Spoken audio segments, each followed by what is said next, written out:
Good evening, everybody. Thanks for coming inside when you could be outside on this beautiful evening, but it's good to see everybody. First, before we start, I need to tell you where the exits are.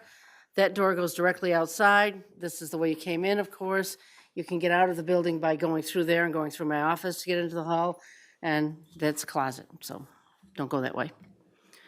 The first order of business tonight is we're having a public hearing that this board has proposed a moratorium to take the time to update the zoning to be compliant with our relatively newly adopted comprehensive plan. So this is a public hearing related to that. I do want to mention that we did get a correspondence that I want to have added to the official record. It'll be a part of the minutes. I think you actually have it, Jen, but. So I will open the public hearing at 6:01. Anybody wishing to speak on the moratorium?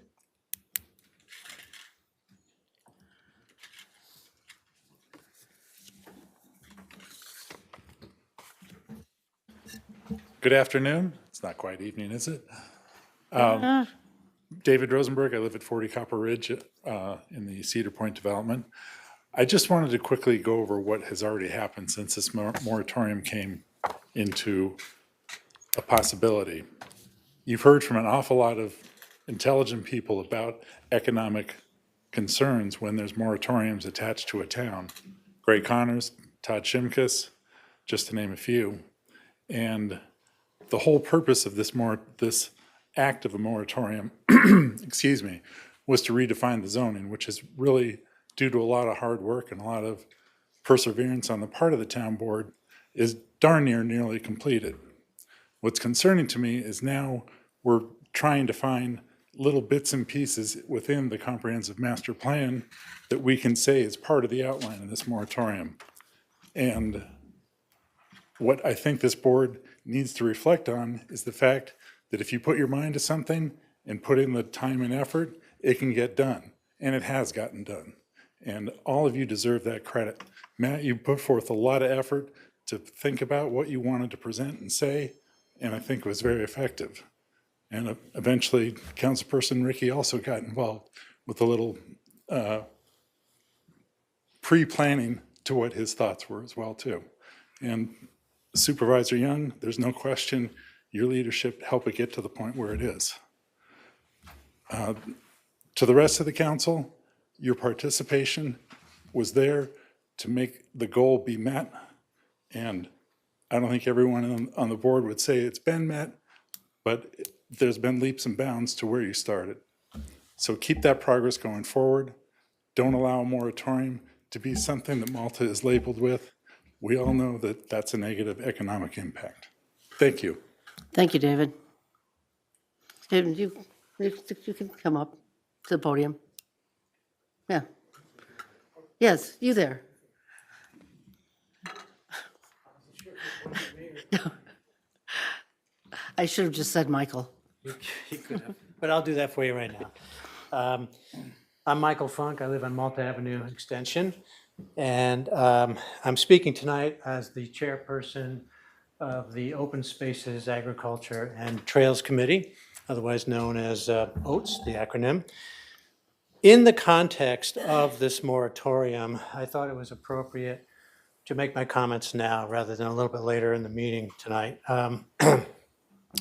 Because tonight I'm requesting that during this moratorium period that Malta adapt a land conservation tool called a term conservation easement. And before describing that and its benefits, I'll briefly describe what a permanent conservation easement is. This board empowered the OATS committee last year to pursue those. In theory, when a landowner commits to permanently preserving his or her open space or farm, she will receive money, he or she will receive money for up to about half the value of that land. They retain title. the owner of the property retains title. And because the land has no development rights anymore, it is worth a little bit less on the open market. So in theory, when that property owner sells that land to somebody else and sells the title to somebody else, that land is encumbered. It's valued a little bit less because nobody can develop it. But in theory, they receive the other half of the value of that land, so they're made whole. So in practical terms, it might look like something like this. The landowner would receive up to half the value when she or he commits to a conservation easement, and then let's say 10 years later, they say, you know what, I'm out, I want to go to Florida, I'm going to sell the rest of it, I'm going to sell my title.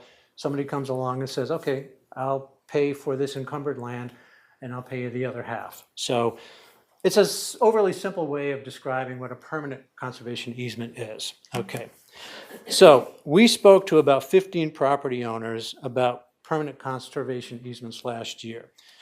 With the exception of one person, none of them really were familiar with how it worked. We explained that the Oaths Committee would need to get grant money from nonprofit organizations or the state or the feds. We told them that the process required an appraisal of their land, for which they had to pay half, and that the Oaths Committee had to find a grantor and write a grant. At best, the process would take 2 to 3 years, and it was very competitive, and there's no guarantee we were going to get the money. So we had about 4 or 5 people who were interested. They weren't ready to make a commitment, but the issue squarely is this. When a builder approaches a property owner, the builder has a check. When we approach a property owner, we have a vague promise of a check with no guarantee. And they have to wait 2 to 3 years to find out. So I want to step back and say, what does Malta want? What does the Malta voter want? Well, our voters largely want to maintain the rural character of Malta. We know this because of comments we see in the social media posts every week about their concern about overdevelopment. We know this because in the opinion surveys that were done in preparation of the ratified comprehensive plan of 2023, the plan mentions overdevelopment and makes recommendations no less than 64 times by my counting. It is a major theme of our comprehensive plan that we need to control development. So what are term conservation easements? And this is what I'm proposing that this board include in their discussion during this moratorium period. I'll describe what Clifton Park has because it's a very good example of something that we could take as is or modify. I suggest some modifications, but that's up to the board and the planning board and the planning department to decide. First of all, they've had them for over 40 years down there. And the way it works is simply this. A property owner commits to not developing his or her land for 15 years minimally. The property owner must have at least 15 acres. The property owner receives an 80% reduction of taxes every year.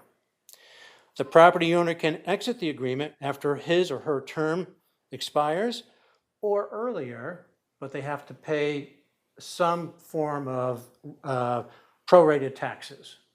They have to pay it back.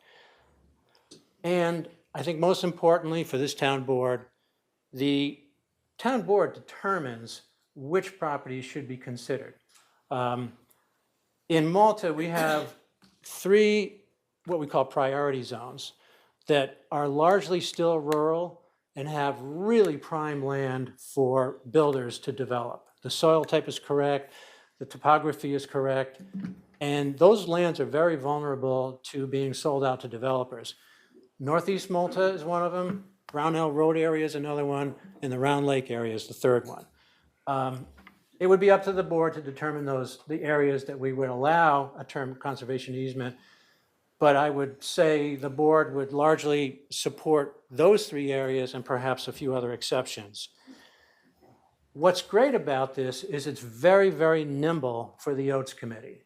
We don't have to apply for a grant. We don't have to search to find a grant. We don't have to write a grant. We don't have to wait 3 years. We can simply bring it to the town board and say, so-and-so property meets the criteria, is you is or is you ain't, and it's done. It's been very, very successful in Clifton Park, and from our view, it's a win-win-win. The property owner wins because she or he doesn't have to make a permanent, irrevocable decision, and the property owner receives significant tax benefits. Malta wins because the town can protect land without purchasing easements. The town did have a funded capital reserve for the purchase of conservation easements. That fund is essentially dry now because we used it to purchase the Cornthwaite property over on Malta Avenue Extension. We don't really have anything in there. We've got enough to maybe do a property appraisal, but that's about it. So this would also give the town some time to rebuild that capital reserve should there become an opportunity for a permanent conservation easement or a fee simple purchase. And then finally, the Oats Committee and voters win because the committee now has a powerful and a very, very nimble tool that we can use to present to the property owners. We could work very quickly and save some land that would otherwise be very, very vulnerable to a builder's pitch. And I would say to the board, this is a great way for the voters to see that the government is enabling tools, creative tools, to protect open spaces, which clearly the voters do care about, amongst other things. And it gives a financial alternative to these property owners other than the builder. So I think that the building moratorium is a very perfect time to consider this, and I hope you do, and thank you for your time, and I'm available to answer any questions if there are any. Thank you, Michael. Okay, thank you. Yep. Anybody else?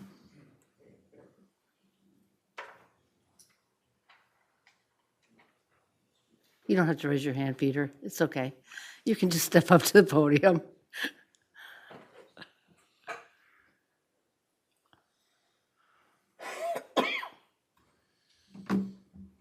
My name's Peter Brooks. I live on Malta Avenue Extension, and I'm here to speak in favor of the moratorium.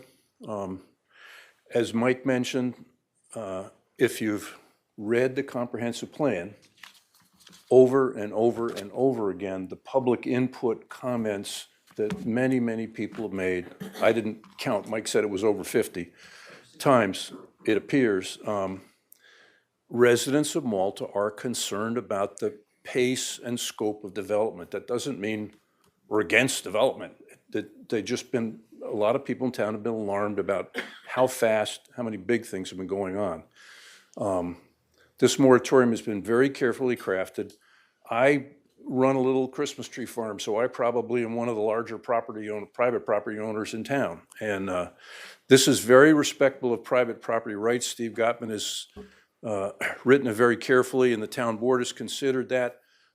Someone building a single-family house or a garage or putting a porch on their house, normal, everyday, smaller projects are not affected by the moratorium. The moratorium would simply not accept applications for bigger development projects for a limited period of time. And you have to do this to be constitutional, be legal, and respect private property rights.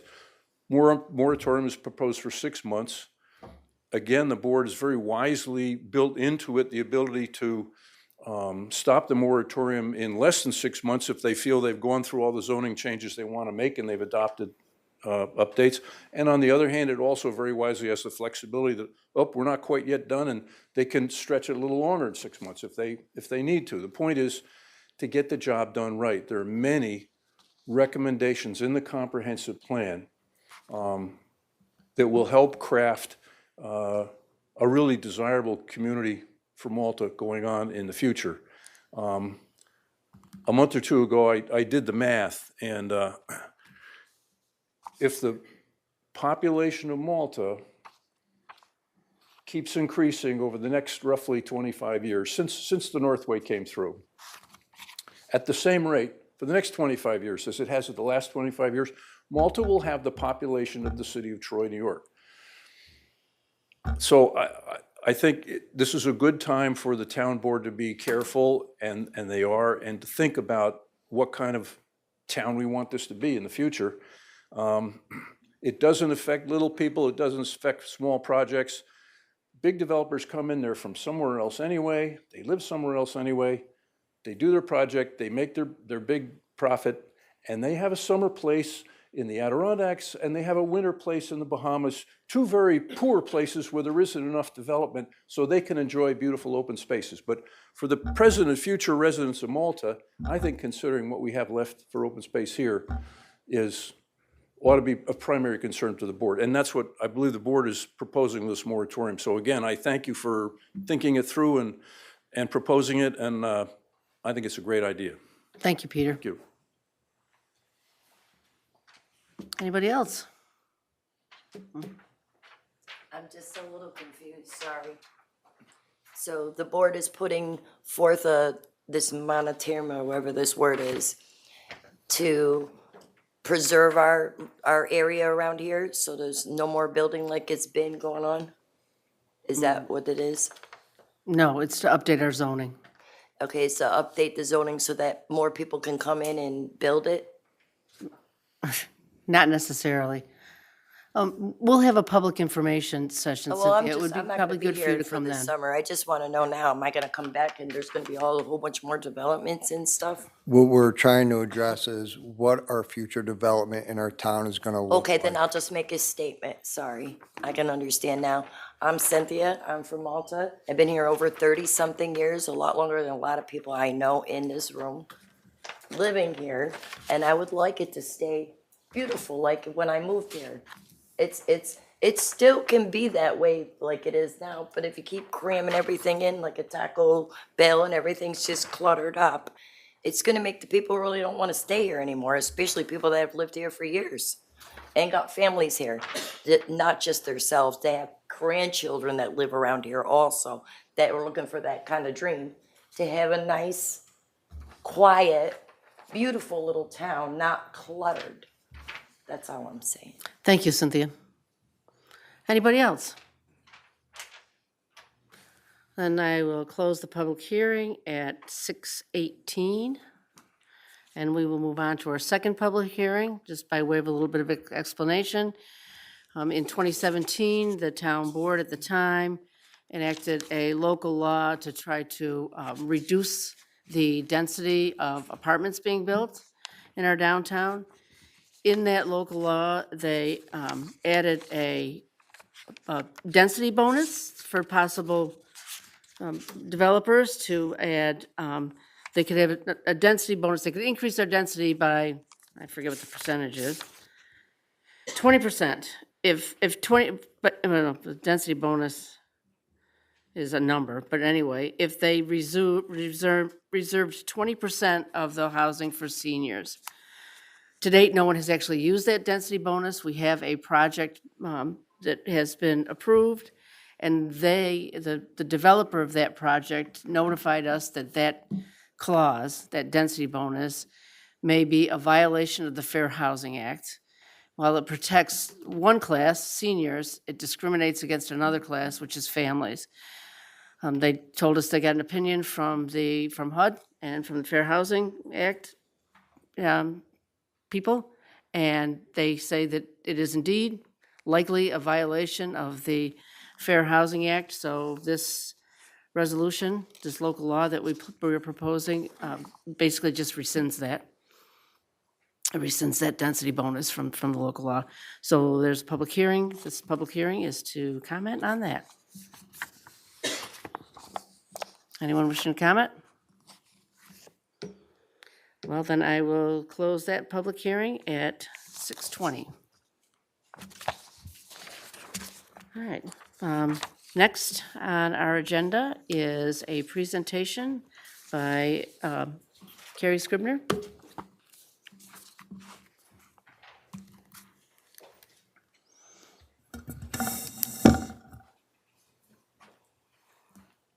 Good evening.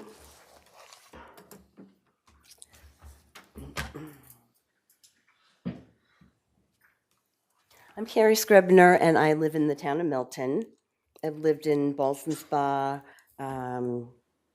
Malta, over 40 years. And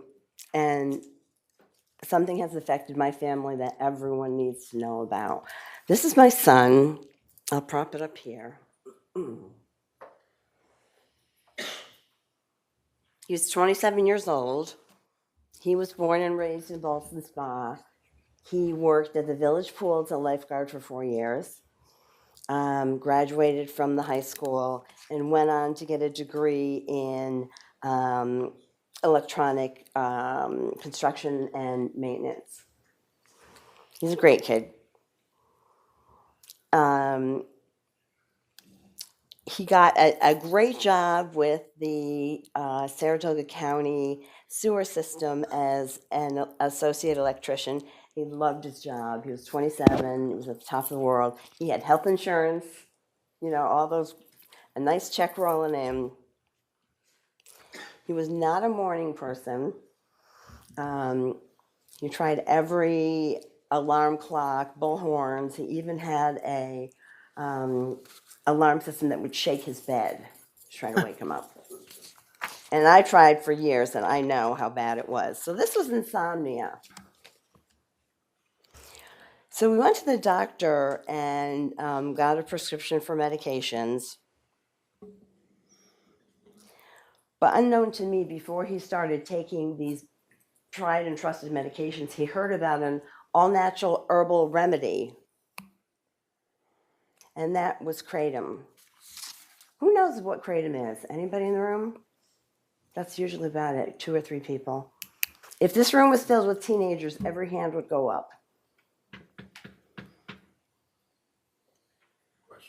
Do you know what kratom is? Kratom, yes. It's billed as an herbal, all-natural energy enhancer to overcome fatigue. My son, without my knowing, he had tried and true prescription medicine, and then he had these crazy things, and I'm going to pass this around because this is a kratom display from just one local, it's not in the town of Malta, kratom seller. This is from a gas station. There are no regulations. A 12-year-old could and do walk in there and buy this. They are, I'll pass around here first. I'll show you this one first. They are kratom watermelon candy flavored seltzer. So if you were to walk in and look at this, if you were a child or an adult, it says 0 sugar, 0 alcohol, 0 calories.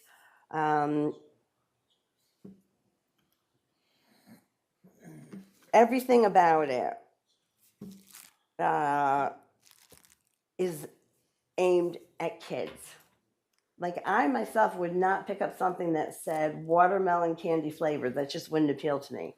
But the thing that's appealing to the kids is that this is a kratom drink. And nowhere on this can, I'll pass this around too, does it say what it really is. And what it really is a highly addictive opiate drug.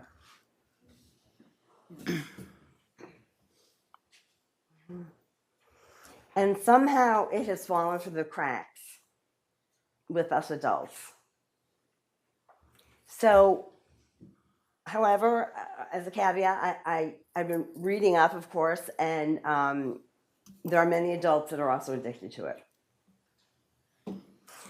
Kratom is an herb from a tropical evergreen tree in Southeast Asia. And native folks there have been taking it for centuries. What they do is they chew the leaves and then they spit out the pith, or they make it into tea. Today's kratom being sent to America is concentrated. They take out all the stems and they take only the freshest leaves that have gotten the most sun and they compress them and then they market as fertilizer. not for human consumption. And that's how it arrives here and gets through. It's not inspected, it's not regulated. The FDA has said it is a substance of concern but has not taken any action. They said this in 2016. If they had done that in 2016, my son would still be alive.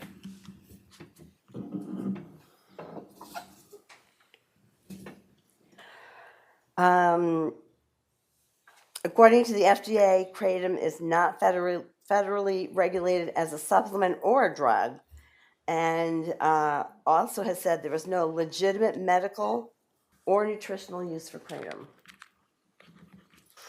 Kratom is now called by CBS News gas station heroin. And you may not see them in Malta, but you certainly see them in neighboring towns, big flags that say kratom. Or the window billings that say kratom. That's what this is. There even have been batches of this fertilizer contaminated with salmonella, fentanyl, and other opiates. So you don't even know what you're getting when you're buying any of these things.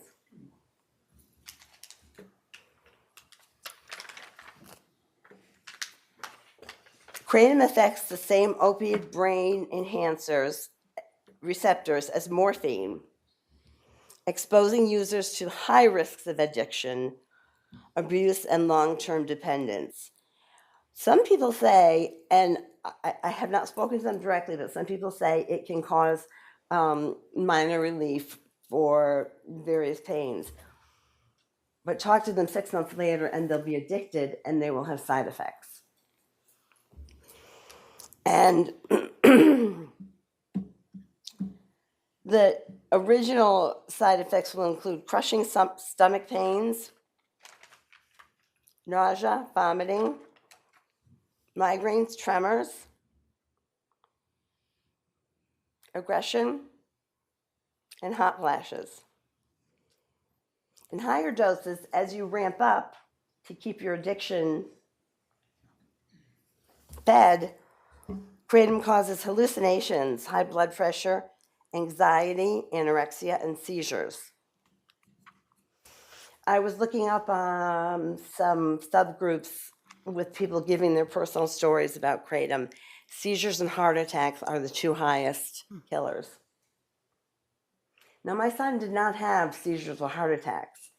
His death on November 17th, 2024 was an accident. He had no idea he was taking an opiate. He had no idea he was addicted. Two common side effects are vomiting and, catatonic sleep. So he was getting the sleep that he needed for the insomnia. But he lived alone, and on the night of November 17th, he went to bed, went into this deep coma-like sleep, retched, and choked. Just like that, asphyxiation, just like that. He was dead within minutes. The autopsy report showed nothing but kratom and ice cream in his system. There are people whose tox reports show a mixture of drugs, fentanyl, some of the other better known tragic drugs that are out there. There are people that have had a combination. And what they do at the tox screen is whatever has more in their system is what they're going to refer it to. So it seems that addicts will take quite a bit of heroin and then a little kratom, maybe to even it out. I don't know what the thought process is. But my son Nick had only kratom in his body. That's all he had. He was not a drug user. He didn't even have a glass of wine in his body. He had nothing.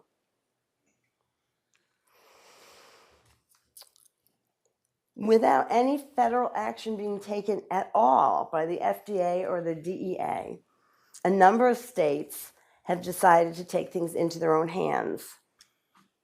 Those states are Alabama, Arkansas, Indiana, Rhode Island, and Vermont. About a month after my son passed, I was down lobbying, and I met some great people, Mary Beth Walsh and Phil Steck, who were immediately alarmed and started producing legislation. Right now, down at our Albany Legislative Building, there are bills on the table to try to control this rising epidemic. I believe it will be the next epidemic. There are 1.7 million people addicted to it right now. It's a $5 billion industry. Some of the bills are rather mild. They just place age minimums to buy kratom, such as no sales to anyone under 18. There is a kratom store in Ballston Spa that is a 5-minute walk from the high school. We would be leaving it in the hands of tired, busy cashier people to check IDs from high school students who often look like they're 25. The best bill is number 4034. I hope you'll remember that number, 4034, because that will classify kratom as a Schedule I drug, which means there is no medical use and a high risk for addiction. And that's what it is. Clear and simple, that's what it is. Nobody knows about it, but that's what it is, and it's everywhere. There are entire shops called the Kratom Store, one in Troy and one in Schenectady. That's all they sell. That's all they sell. You don't just wander in there looking for a soda or a snack. You can go there and choose from this dizzying array of kratom products.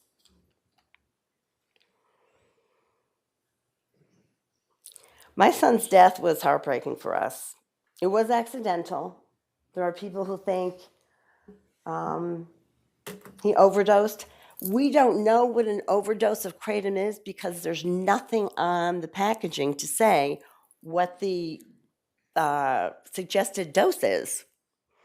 And if you're taking it as a powder or a drink or gummies,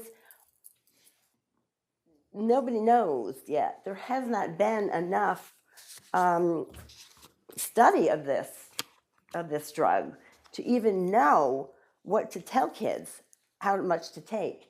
They just feed the addiction. As everybody knows, addiction is shameful. My kid was shy.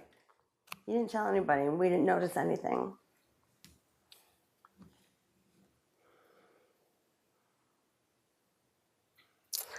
So, needless to say, our entire family is gutted. We will never be the same. I will never again believe the world is fair. I will never understand how people who could restrict and control something as dangerous as this have not done it. And that makes me angry. And I'm kind of angry now as I go through my days and think about my son, whose birthday is in May.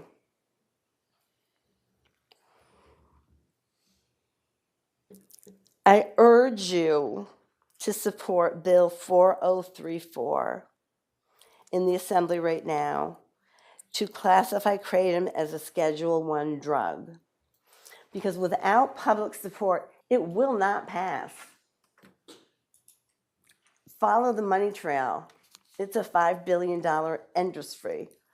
Someone, and I'm not suggesting who or where or why, is making big bucks off this. Without public support, the bill will not pass. So I'm asking you tonight to please contact Mary Beth Walsh, who has an office right over here in Ballston Spa, or Assemblyman Phil Steck, S-T-E-C-K, Senator, yes, sorry. Go online, go on the the legislative site and plunk in Kratom and see what kind of search you get. You will see that it has been under discussion since 2016, but nothing has happened. Nothing has happened. So let's make this the year that something happens so that nobody else is angry and crying like me. I don't think that's too much to ask. I don't want other parents to be in this position. And if you don't know what it is, and if you see a candy flavored seltzer, I never looked at Nick's drinks. I never scrutinized the labels. He was 27 years old. Why would I do that? People confuse Kratom with those 5-hour energy little bottles sold at the registers. That is not Kratom, that is caffeine. Up to you if you take that. That is not lethal. That is not Kratom. But you will have to read the labels. My son bought Kratom in a powder form from a bin locally, full of green powder with a scooper. Sort of like you used to select candy and put it in a plastic bag. So he would get his scoop full, not measured, put it in his own plastic bag, no labels on anything, nothing. They would weigh it and they would sell it to him, and it's expensive. He spent a lot of money. I know parents whose sons have died and they've had thousands of dollars on their credit cards from Kratom. Thousands. Just as an aside, anybody can be affected by this, but it does appear to be mostly men in their 20s to 40s. I don't know why. I'm worried because my son lost 30 pounds. He was skinny to begin with. I'm worried that young girls are going to start taking it as a weight loss treatment. And they will also become addicted. So, I'm not just asking, I'm begging you to support this bill 4034. Unless they receive a torrent of letters and emails and phone calls, it will sit idle as it has since 2016. Does anybody have any questions? Thanks, Carrie. I will add that Saratoga County has supported the bill and sent a resolution in support of Yes, the bill 4034. that's great. Yes, thank you. Thank you, Carrie, for your You're welcome. persistent I'm awareness. persistent. Thank you. Thank you, Carrie, and sorry for your loss. Don't forget your son there. Oh, it's picture, yes, thank you. It's a very nice picture of him. Isn't he a sweetheart? Thank you. Yeah. Thank you. I know at the local level, in our National Guard, there's a unit called the Counter Drug Task Force, and then what they do is they do free analytical support for law enforcement dealing with drug patterns and new substances that may be in the community, and they also do outreach programs. And they gave a presentation last year to some assembly people and senators. I believe Phil Steck was there down at the Scotia Air Base. And they have been diligently trying to reach out to, are you familiar with the Counter Drug Task Force? Okay.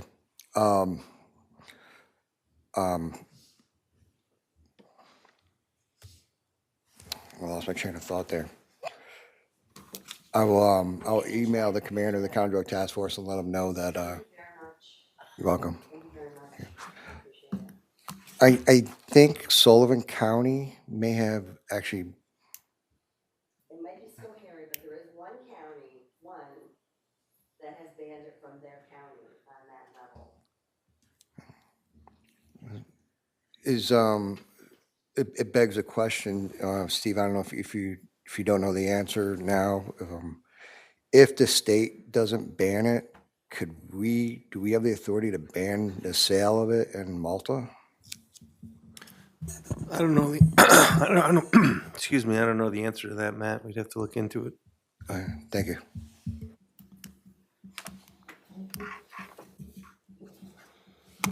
Well, thank you. So, huh? Oh.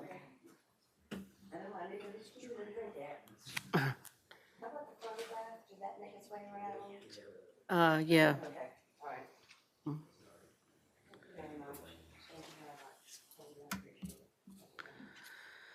So next on our agenda, we have been getting a lot of questions from both residents and some from my colleagues about where our money comes from and where it goes. So Julia and I put together a presentation on revenues, funds, and reserves. It's brief.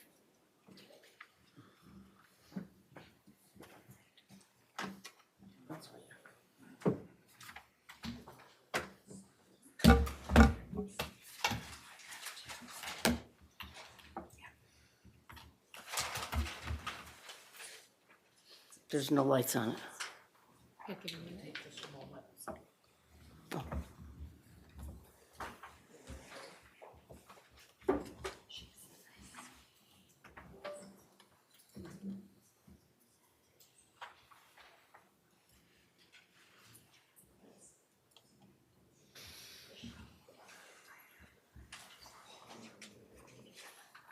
So, I remember I had this before. I don't have to do anything else.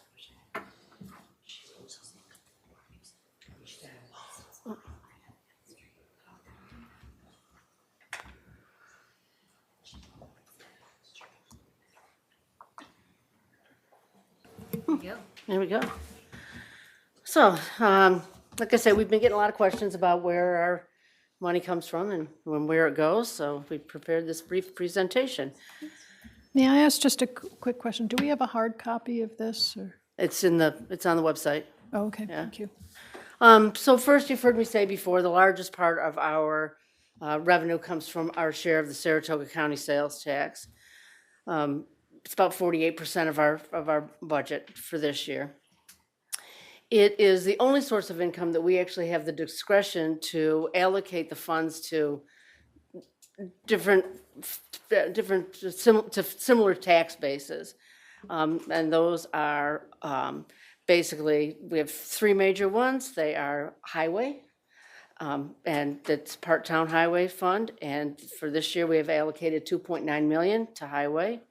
There's the general fund, which is paying to keep the lights on, basically. This year, we have allocated 2.7 million to that. And there's the part-town, which is basically everything that is outside the village of Round Lake. And we've allocated 1 million to that. It is based on a very complicated formula, but the largest component of that is the assessed value of each of the municipalities. So Saratoga County takes all the money in, and they then distribute it between the towns, the villages, and the cities in Saratoga County. The one caveat with that is the city of Saratoga Springs opts out of this formula. The city of Saratoga Springs collects their own sales tax and doesn't distribute it with the county. Conversely, they don't get any of the county-wide money back either. Just one thing to note, the sale of cannabis there is a 4% local share of the sales tax. Of that 4%, 75% goes directly to the municipality, 25% goes to the county to be distributed among the other towns, and Malta has opted out of that, so we don't have a dispensary. So this graphic shows you how, over the last, since 2022, really sales tax revenue in Saratoga County has been pretty static. 7 million, 6.9, 6.9. The county this year is also anticipating the same general trend, that it'll just be static. So we're not getting any more sales tax in. We also get mortgage taxes. When something sells in town and a mortgage is taken out, then the town gets a mortgage tax. We are finding that over the last few years, we have a lot more cash sales than we do mortgages. Well, I don't know about a lot more, but they're tending to be more increasing cash sales, let me put it that way. So here's the graphic that shows you since 2022. In 2022, Ellsworth Commons was sold, and they got a $23 million mortgage for that, so that was sort of an anomaly. And otherwise, we've seen it declining over the years. So 518, then 480 last year. So we kind of budgeted down for that. Town of Malta collects some property taxes. There is no general town tax in the town of Malta. Any property taxes that we collect are for a specific purpose. You can see them there: fire, ambulance, library, sewer districts. So again, they can only be used for the purpose they're collected for. One thing to note is a new tax this year was the tax for Malta Water District Number 1. Only the properties that are in the district pay that tax, and the tax is exclusively to pay the debt service for the purchase of Saratoga Water Services. We collect some fees. There's a lot of building and planning fees. Anybody that applies for a planning board application, or fire inspections, or zoning relief, they all pay a fee. While those fees go into a regular fund, the intent of those fees is to offset the cost of processing those projects with building and planning. There's also fees collected for all sorts of other things. The community center rents pavilions, and they have programs and summer camp. Those are fees. The clerk's office collects fees for hunting, fishing, dog licenses, birth and death. And then the court collects fees for court fines, and et cetera. There's other more minor ones. Again, the intent of those is to offset the cost of the processing, the cleaning, the maintenance, the programming. None of these fees actually, including building and planning, really come close to covering the cost of those programs. In fact, I think the building and planning one was something like, the fees were $200,000. It costs $800,000 to maintain that department. A couple of other things, the water use charges. That's the water bill that our water customers get quarterly or monthly. Any money that we collect for the operation and maintenance of the water system stays in water. None of that income goes to any other department or for any other use. It stays to operate and maintain our water system. There are franchise fees. The franchise fees are actually a part-town fee, because the Village of Round Lake, again, part-town means everything outside the Village of Round Lake.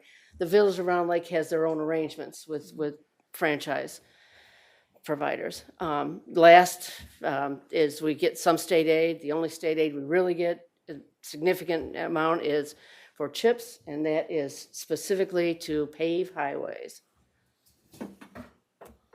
So this graphic kind of shows you where the revenues come from. As I said, sales tax is 48%. The next biggest one is property taxes. Those property taxes only go to their intended use. Water charges is another one, but again, it's just, in water.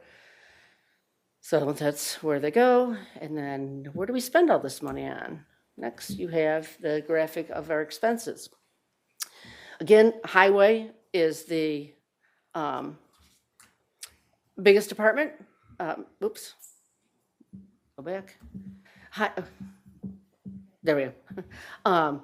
Highway is our largest department. It's our most expensive department. It has the most personnel. And one of the things to note is, in New York State, the maintenance of highways is the primary function of municipalities. So it's an important part of our job. It gets the most money.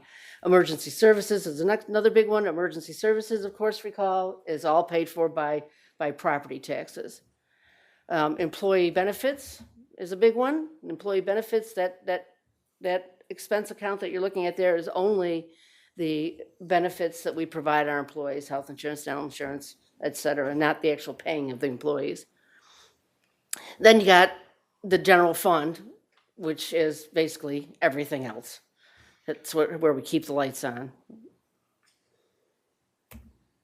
So we mentioned the highway funds, that are the different funds. So we'll go through what our funds basically are. Part-town highway fund is the DB fund. It's, again, our biggest fund because it's our biggest expense. It's part-town because the Village of Round Lake maintains their own roads. They have their own DPW, much to the pleasure of our highway superintendent, because if you've been to Round Lake, it's not easy. And that can only be used basically for equipment, paving, salt. It can't be used to update the buildings or anything like that. Then we have the part-time town fund, the B fund. That is expenses that are exclusively outside the village. Again, the village of Round Lake has their own planning and zoning and building department. So we don't provide those services from the town of Malta, and our parks are also in the part-town fund. And then special districts, like I say, paid for by tax revenues. And then last is the general fund, which is everything that doesn't fit into any more of those funds. That's paying all of our people, and except for building and planning, or building, you know, maintaining the, Assessors, clerks. Assessors, the salaries clerks, of the deputy people clerks, who maintain the elected city officials, activities. yeah. And then, you know, pays for our electricity and everything. Oops, what have we got? There we go. We also collect mitigation fees. So mitigation fees are fees when a project is approved and built.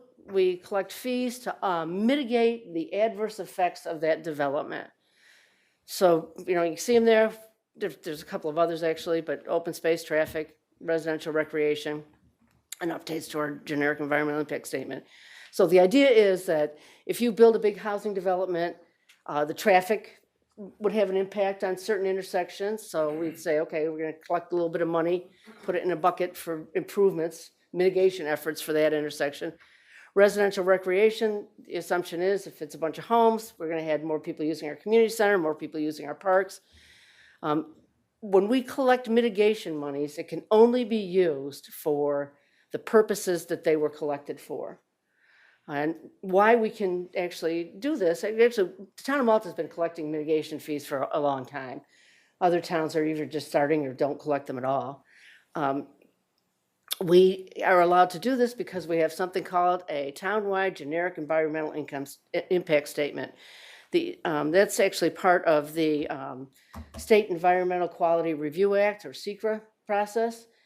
And the townwide GEIS looks at the town and says, what types of things would be affected by development in different areas. And so it'll identify particular intersections. So as a development is built, we collect money for an intersection. That money builds up into, you know, little pots, and then when we get enough money, we can do the project. So just an example of one that comes to mind, several years ago, we looked in our little bucket and said we had enough money to make improvements at the intersection of Route 9 and Old Post Road. And then that work was taken care of because we had the money to be saved for it. Another intersection that's identified in our townwide GEIS as a problem is the intersection of, this isn't going to surprise anybody, I don't think, Route 67 and East Line Road. So we've been collecting money for that. We also have been notified that we are going to be awarded some federal funding, some TIPS funding for that intersection. So we expect to be able to move forward with that improvement, that mitigation. Oops, I'm on the wrong graphic again. I'm getting ahead of myself. Another thing to note is that we collect money for updates to the townwide generic environmental impact statement because as time goes by, some identified things get mitigated. You know, the projects are done, like I say, Old Post Road. Changes in zoning require a update to the townwide GEIS. And so as part of our rezoning project, the next step will be the update to our townwide GEIS. Not very good when hang on. Okay. And then now we have reserve accounts. Reserve accounts are money that is held for a particular purpose in the future. So we put money aside for all of these things, highway equipment, buildings and grounds facilities. That money comes from the unappropriated fund balance. We move money from the unappropriated fund balance into a reserve account in anticipation of future use for those. So that's the reserve accounts. And last, but certainly not least, is the unappropriated fund balance. Unappropriated fund balance is money that is unspent from previous years. So money left over, put it in unappropriated fund balance. It has no real use. I mean, it doesn't have anything specific tied to it. We really can use it wherever we want, for whatever we want. But the best practice is, of course, not to use it for recurring expenses. If we decided to pay our employees' health insurance out of our unappropriated fund balance, it would be gone in a couple of years. So it's basically for special projects. If we decide we want to make an improvement in one of our parks, then we can say, okay, well, we can take a little bit of money from unappropriated fund balance. Or if we decide that we need a roof immediately, say on this building, and it's not been budgeted for as part of our adopted budget, we can take money out of our unappropriated fund balance for that. Another important part for the unappropriated fund balance is if we receive grants, most grants, you get reimbursed for the expense. So big grants, we have to be able to show that we have the money to pay for the project. And then once the project completes, we get reimbursed for that. And if we can't prove that we actually have the money to pay for it in advance, we wouldn't be eligible for a lot of grants. And that, is an important thing. One of the examples is we got a $1.6 million grant to construct a pedestrian or a multi-use trail on an underserved part of town, which would be just by Malta Gardens up to Saratoga Village Boulevard, I think it is. We transferred money out of our unappropriated fund balance into a capital account to be able to pay for that up front, and then when it's completed, we'll get it back. Just as a little case, the next question is probably how much money do we have? It's again distributed through the three main accounts. The unappropriated fund balance in the DB or highway account, part-town highway, is 3.7 million. The B, the part-town, everything outside around Lake, is 1.4 million. And our general A fund is 3.4 million, is our unappropriated fund balances. So that's it. Anybody have any questions? Yeah, I do. You had mentioned Saratoga Springs had opted out into the massive collective, for the county. Well, I would too if I had a racetrack in my backyard. And a bunch of hotels and, So no matter whatever they do, I guess they're flush, right? I really don't know what they're, Those are good neighbors we got. Thank you. and it's been that way for years. They haven't shared in the county sales tax formula. I don't suggest the town of Malta do that. Anybody else, any questions? Got a racetrack, don't we? Oh, it's cars. It's not quite the same. Yeah, Murray? Could you elaborate on global foundries, how it affects sales tax, and since they don't pay property taxes, they pay in lieu of taxes? They do, when they do like a retool or things like that, they do pay significant sales tax. But again, that sales tax goes into the county share and is distributed throughout the county. I mean, we do, although they have a declining assessment, but I mean, they're part of our overall assessed value, so we benefit from them being here just because of our overall assessed value of property in the town of Malta. And is their assessed value, does it depreciate? Yes. Yes. How significant does it depreciate?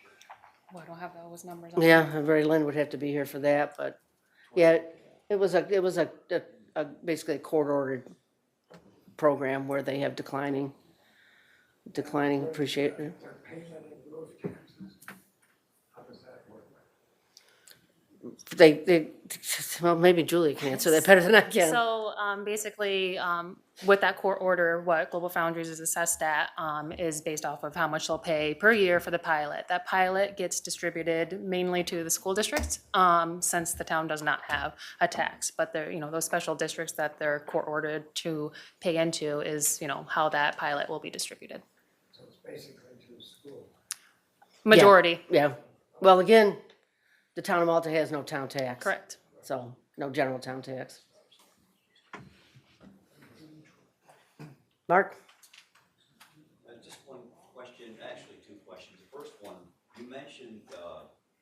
67 and East Line, Mhm. that intersection, which we all know that's, Yep. try to navigate 67. I recommend you don't. The money that you said you're hoping to get or you will get from tips, We've been notified that we're going to get TIPS funding. is that in addition to the million that was Yes. secured Yes. during my term for engineering? So will we now go forward with construction, hopefully with this tips grant Yes. of the roundabout? That's what we applied for was for construction. Awesome. Yeah. And one quick question, would you be in favor of opting in terms of the marijuana in the town of Malta? I think we're moving out on a lot of revenue as a result of it. There is, there are cannabis stores literally on our borders. And so, yeah, in my opinion, we're losing out on revenue that could really help us balance our budget. So, Thank you. Any conversation or concern about the moratorium's impact on the budget? There's a lot of real estate fees and. no, we haven't even discussed that yet, so. Anyway. All right, thanks, everybody. Thanks, Ron.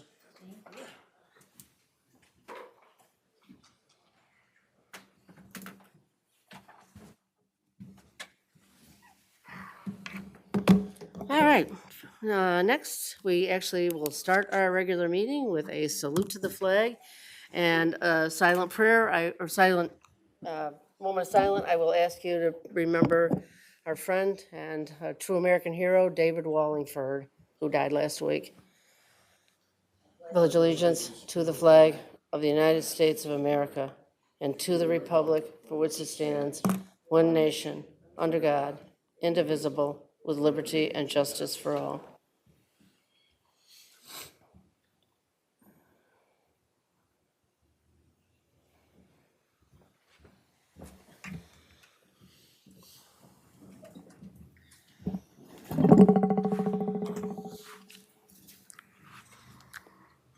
Thank you, everybody. Next, we have, can I entertain a motion to accept the town clerk's minutes? Second. Any discussion? All in favor? Aye. Any opposed? Comments from town residents? Anybody want to come to the podium and? Okay, well, but you might have to wait. Real quick, we have some really good, Jim Thoman from Evansville, thank you.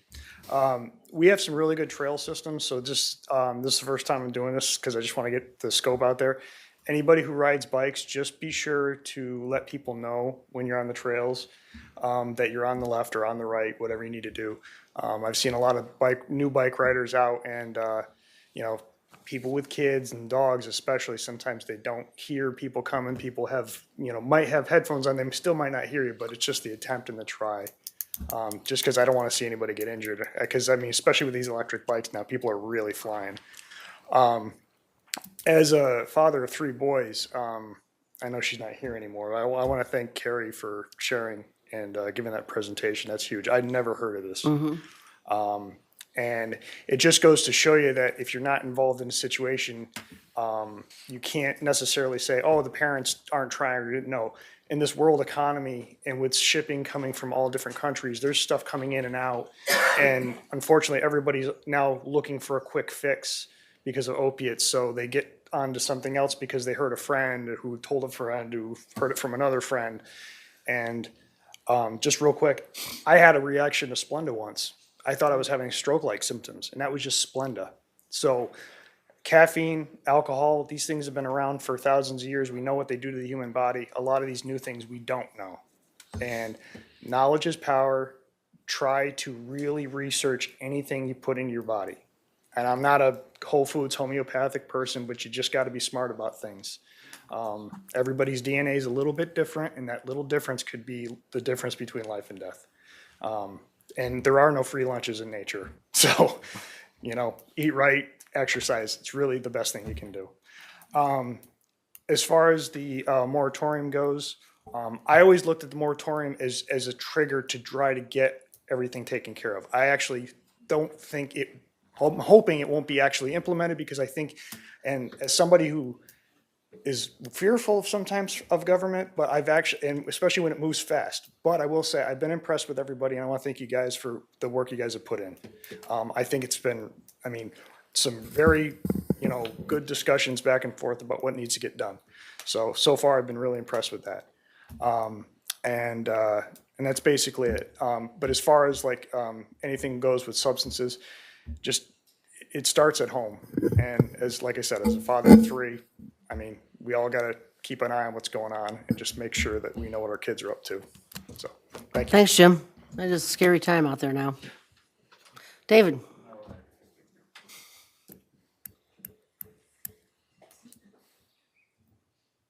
Again, David Rosenberg, 40 Copper Ridge in Malta. I know I'm jumping ahead a little bit here, and I know on the agenda tonight there is the topic of the speed zone at the south portion of Route 9. All I can say is the best example I can give anyone of why this needs to take place is as you are heading south on Route 9, going past Stillwell Plaza, there's a crosswalk. Well, 50 feet before that crosswalk, there's a speed limit sign that increases it to 45 miles an hour, right in front of the sidewalk. And I am confident that the town board will address the speed zone on Route 9 in a manner that is not only safer for the community, and as the pedestrian traffic continues to grow all the way down to the 67 interchange, it is a necessary angle. From what I learned from the Complete Streets project many years ago, is that changing speed limits is not easy. So the sooner we get started, the sooner it can get done. Other part of that is to encourage up to north on Route 9 as well too, and address the speed, perhaps up to Kramer Road. Thank you. Thank you, David. I stopped there. They're going up to exit 13. Anybody else? Any public comment? Okay, well, we'll move on to comments from town board and department heads, and I have several things. First, I want to take a minute to remember Captain David T. Wallingford. If you did not know him, he was a true American hero, and it's a huge loss to not only the town of Malta and Saratoga County, but the country altogether. He was a 2-time recipient of the Purple Heart, and he got all sorts of commendations and awards, and I could name them all, but he was a resident, he was our resident of the month, 1 month. He was a good friend to most of us. He devoted his life to helping veterans in so many different ways. He also was a good community member, a good community volunteer. He served the town of Malta on our planning board, our Board of Assessment Review. He was a co-founder of the Malta Veterans Appreciation Program. He served on the Saratoga County Water Authority. There was something else in the county that I don't really remember. We had recognized Dave in the past. We've named our memorial park after Dave. And he was a great man, and he will be missed. We are proposing to lower our flags on Thursday, day of his service, in his honor, unless anybody here objects to that. So yeah, sad day for Malta. Let's see, what's next? We appointed somebody, we had a member of the Saratoga County Youth Bureau who was also our resident of the month one time, and his future plans have changed, so I am looking for another youth to be a member of the Saratoga County Youth Bureau, so if anybody out there knows anybody, please send them my way. Then this, I have props for. Oops, I'm not sure they're standing up right. I don't know if you can see them there. They should look better in the dark. Okay, these are to highlight a program called Two Lights for Tomorrow. It is a countywide effort by Saratoga County as part of our 250 celebration, which is, of course, the 250th anniversary of the Battles of Saratoga in a couple of years, which was widely recognized as the turning point of the Revolutionary War. What they're proposing is that on April 18th, we recognize the Paul Revere ride to Lexington to warn of the British approach.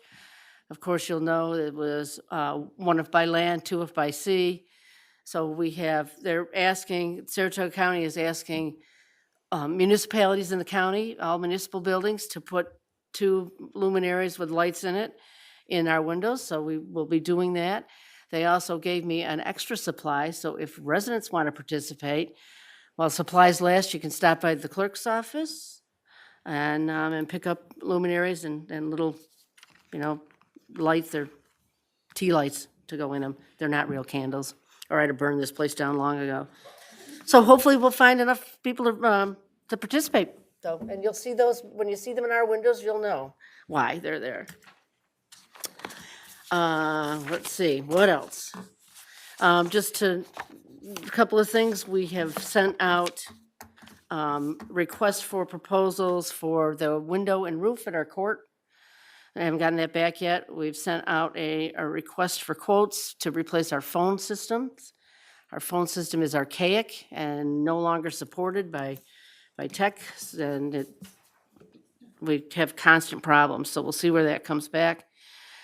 We also I don't know if it's actually been done yet, I don't know if Terry's here, sending out a request for proposal to demolish the house down at our Saratoga Lake Park. It's in rough shape. I think both our Parks and Rec Director and our facilities manager agree that there's really no other option than to demolish it, so I don't know where those will come from. We also have Saratoga County every month has a Deceased Veteran of the Month ceremony. They pass it around among the towns. April is our turn, and we have selected a deceased veteran, Tom Vandish Sr., and that ceremony will be at 2 p.m. at the County Board of Supervisors building on April 20th before the board meeting. He was a volunteer of the Malta Ridge Volunteer Fire Company, lifelong resident of Malta. His family still lives here in Malta, so it should be, it's a really nice ceremony. So I encourage anybody to attend that wants to. That's April 20th at 2 p.m. at Saratoga County. And last but not least, we are having a contest to name our newest park that hopefully we will have open. By the end of the year, we put out, or not by the end of the year, by the summer, which there's still a lot of work to be done, so we're kind of holding our breath on that. I believe our Director of Parks and Rec has left a message with the Manginos to try to get them involved in selecting the actual, it'll be between the town board and them. Hopefully we can come to an agreement. We've gotten several interesting proposals.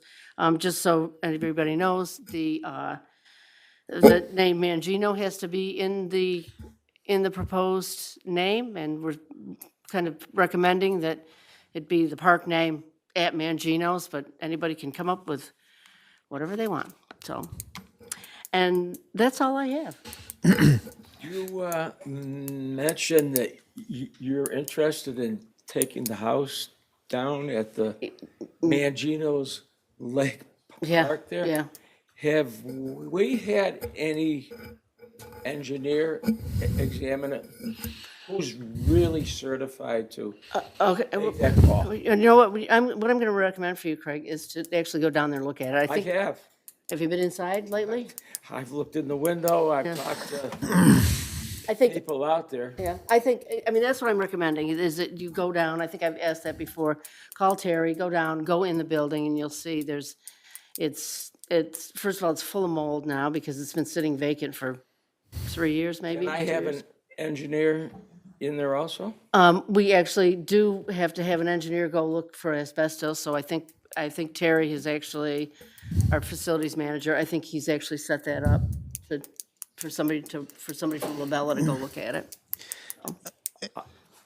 I am interested in their. Okay, And I'll have them look at it for that too then. on the same subject, maybe the house might be old and stuff, but if we're gonna have a park there, might want to maybe keep the plumbing for the bathroom, if we can have a public bathroom there.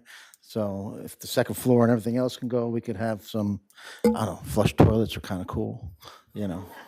You think? I like them a lot.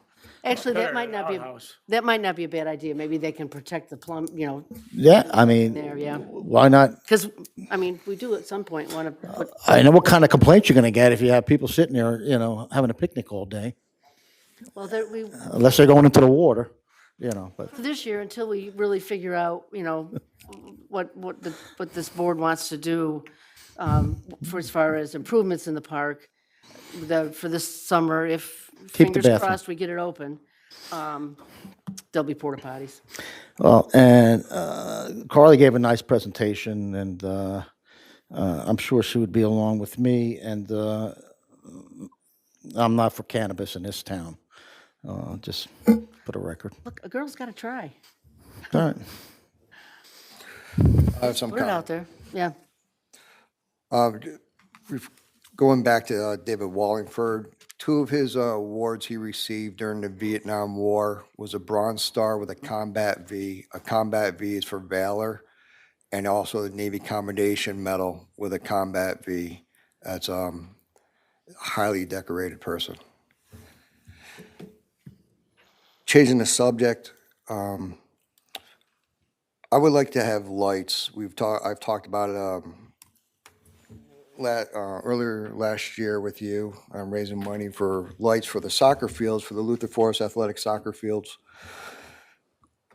It's the last part of the project that was designed years ago after Global Foundries went in there, and everything's set up for it. Obviously, the problem is money.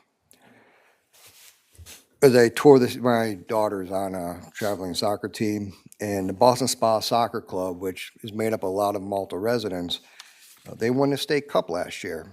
And we have teams come up from Long Island and across the state, and we're the only soccer field that doesn't have lights on a soccer field. I think one of a recommendation to raise money is,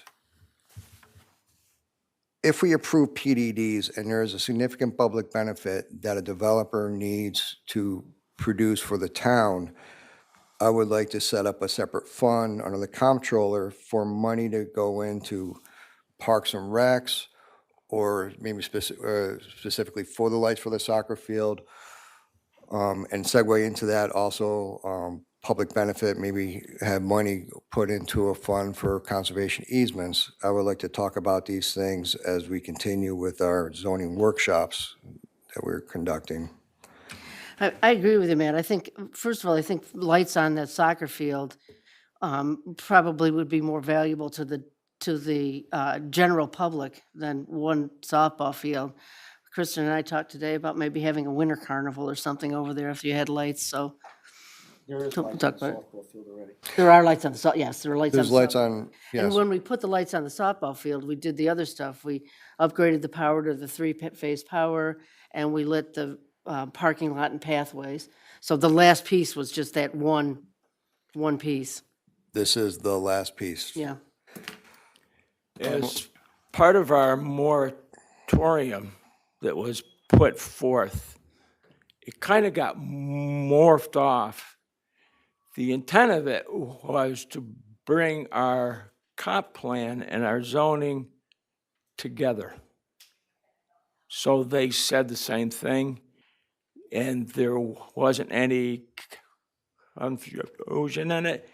The other thing is that many residents have stated that they wanted to see a more concrete community benefit disclosed by the town that benefits all our residents.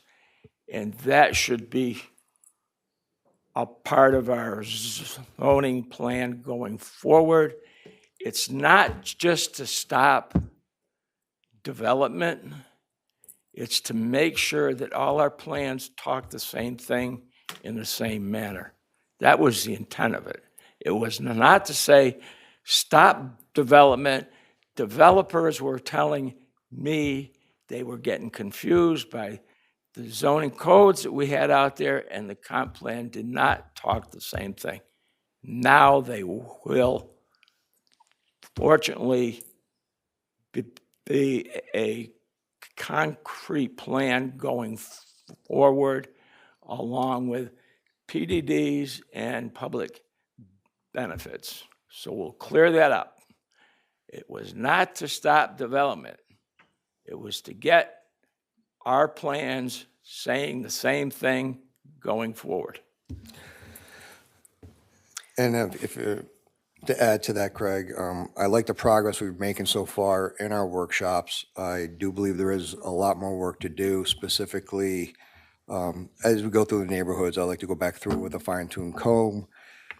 And I do believe we have a lot of work ahead of us dealing specifically with the PDDs and conservation easements that I know it's going to be time-consuming, and everything.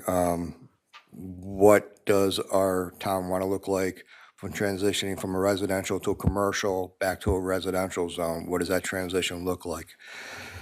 But I like the progress we're making so far, and I look forward to continue working on this to make this as an effective process. Now that we had the vote for the moratorium, when we're going to have, now that we have the open Public hearing. when are we going to vote? It could conceivably be on our agenda next week, if that's what you want. Craig, you're not going to be here next week? April 6th for about 1 week or so, yeah. I'm out of town. You want to wait till the end of the month? So probably the 21st of April is probably the next one we're all here. Right? No major changes, Steve, to what we've already drafted up and made some minor changes, correct? So far, we No, haven't made no any one's changes. requested any Yeah. changes, so. Okay. That's good. There are a couple of other things that we need to address. In my opinion, they don't necessarily need to be done in the context of the moratorium, but we've talked about short-term rentals. We have no solar law, so solar's something that we probably should look at. We're getting a lot of pressure for solar. So those are other things, but like I said, I One don't, other thing that's becoming a really hot subject is the battery plants. yeah, that's true. That's, I Yep. mean, Yeah, it's a real hurdle down in Schenectady, I know. The what plants? battery, Plants, manufacturing. it's storage, yeah, so. Anything else from anybody? Matt, do you want to talk about sirens? Is there any, oh, yes, we had our Public Safety Committee meeting today, an emergency management meeting. I knew we wanted to talk about sirens. I'm a retired police officer, I love sirens. Our town is set up with 3 emergency sirens, and they have not been tested in a few years. We are going to test them on May 1st at 12 noon. We're going to let the town people know prior to this and prior to the testing. Now, when we test, you may not hear anything because they may not work. That's why we need to test them to find out, all right? And we're going to announce it again next week, and we're going to put it on our website. But on May 1st, if everything goes well, there will be 3 sirens in a town going off at 12 noon. So don't be alarmed, we're just testing it. Now, this is an antiquated system, having sirens alerting the town of that there's a problem or an emergency. This is what we have today to work with. We are exploring in the future, hopefully next year, a way to alert towns, citizens of the town to an emergency through text messaging. And as we're exploring that, Melissa, the supervisor secretary, has done a wonderful job at researching different companies that do it. And we believe if we just want a limited scope, we may be able to get something from FEMA that's free of charge. So it could be everything from just a simple alert that there's a weather emergency coming, and it could expand to everything where we push out what our town board agenda is going to be. But that's in the works. We hopefully will have something up and running in 2026, but this year, what we have is 3 sirens. So we're going to test that on May 1st. We'd also be interested to know, if you happen to think about it on May 1st, when you hear them, we'd like to know the actual range of those sirens. So if you hear it, we'd like to know, and if you don't hear it, we'd like to know even more. You know, so I think that, because I think there's areas of towns that can't hear it, but noon, May 1st. Yep. Anything else? Want to move on in our agenda? You have, Are there any more comments from the town board? I don't have any. I have one more comment. I'm a member of the New York Army National Guard, and sad to say, but proud to say, our unit's getting activated, and I'll be deploying overseas in a few months for an extended period of time. Details of which are still forthcoming, and as I learn more about it, I'll let the general public know what's going on. I anticipate that deployment will start sometime over the summer and will end sometime in 2026. As far as the area of the world, it's going to be in the Middle East. Shy of that, that's, I think that's all I'm probably at liberty of disclosing right now. Well, I mean, So- we're disappointed that we'll be losing you for a little bit, but also thank you for your service. Welcome. It's Thank people like you that help keep us safe, and we appreciate it. So hopefully we can get all that heavy work done with the zoning before I go. Well, I'd just say Godspeed, Matt, and I know what kind of mission you're going on, and it's important work that you're doing, and where you're going, and where the unit is going to conduct. And besides you, I have a lot of other friends going on that same deployment. So I'll have a lot of people tell me what's going on. So don't do anything, because I'm Yeah. going to hear about it He's keeping an eye right on it, away. Yeah. Yeah. Keep it straight. Thanks, Al. Okay, so if we can move on to our actual agenda, we have a couple of action items. One is, we are embarking on a project to build a water system in Maltaville, small water system. We awarded the bid. They're actually supposed to start work today, but we have been requested because of slight supply chain issues to give them an addended substantial completion date. It was supposed to be July 1st, and the developer, or the builder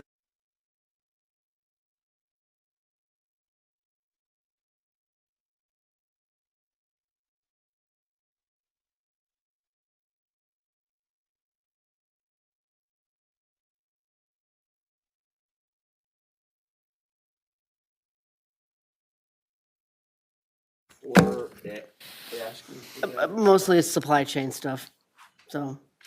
Is there any penalty associated with them going past their first Well, date? there would be generally, but they're asking for this addendum so that it's $1,000 a day. And if they're not substantially complete by September 15th, we will charge them $1,000 a day. Say, there's your Yeah. cannabis bill right there, $1,000 a day Yeah. for the next couple months, we're in. So is there more discussion? All in favor? Aye. Aye. Any opposed? Nay. We had a deputy town clerk resign. She went to work for the state, so we wish her well.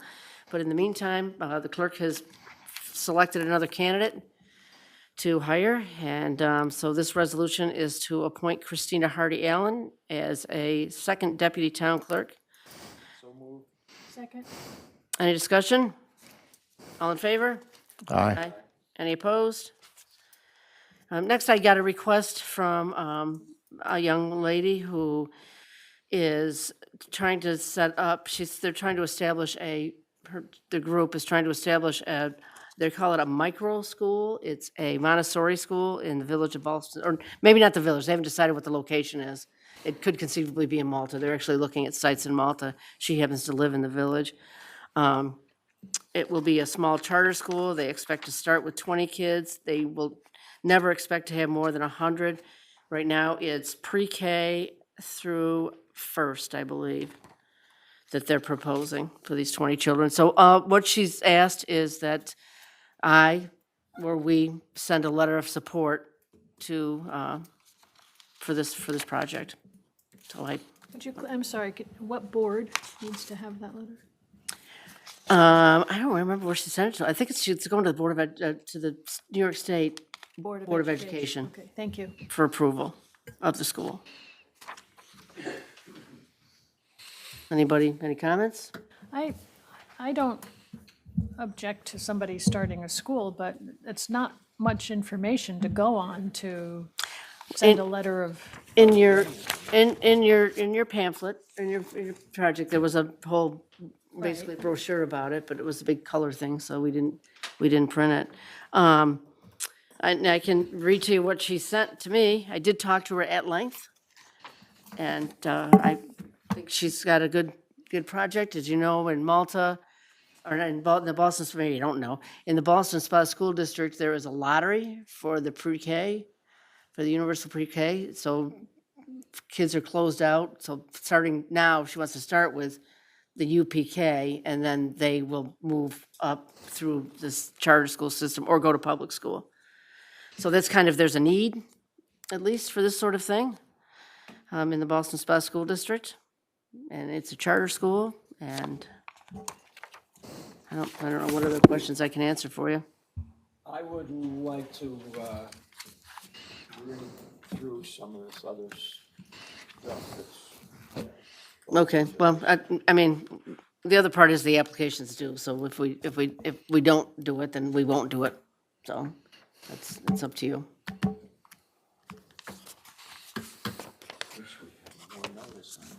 When was this requested? Last week. Well, I got the email from her on March 17th. And then I met with her, well, over Zoom, because she has 2 young children, at length. And she provided the materials that were emailed to you. When would she like the letter by? I think the application's due by the end of the week. I don't, Steve prepared a resolution. If you guys want to look it over, the materials that I sent about it. Do we need a resolution, Steve, or can we just get a nod from the board by the end of the week? Say, Where's this going to be located at? someplace in the Boston Spa School District. They don't actually have a location yet. So we're giving them a letter of support. We don't even have a physical location? Right. Seems a bit open. Yeah. I say table it until we relook at it. Well, yeah, we won't, but we won't table it because it won't do them any good. So if you want to say no, then it's no. I'll say no. I just can't support not knowing where it's going, Well, let's have a motion. Anybody? And then So moved. a second? Can we circle back to this before we do a, Well, yeah, but why don't we have the second and then we'll go on with discussion? I'll second that. Okay.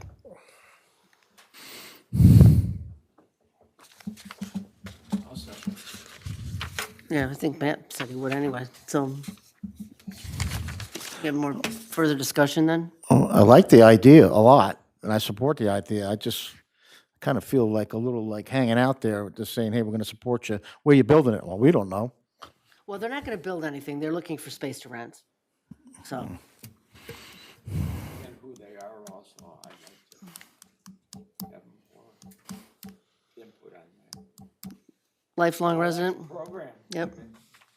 Yeah, So this is just a letter of recommendation to some retailer? no, it's a letter of recommendation to the New York State Department of Education to say that we favor the establishment of a micro school by these.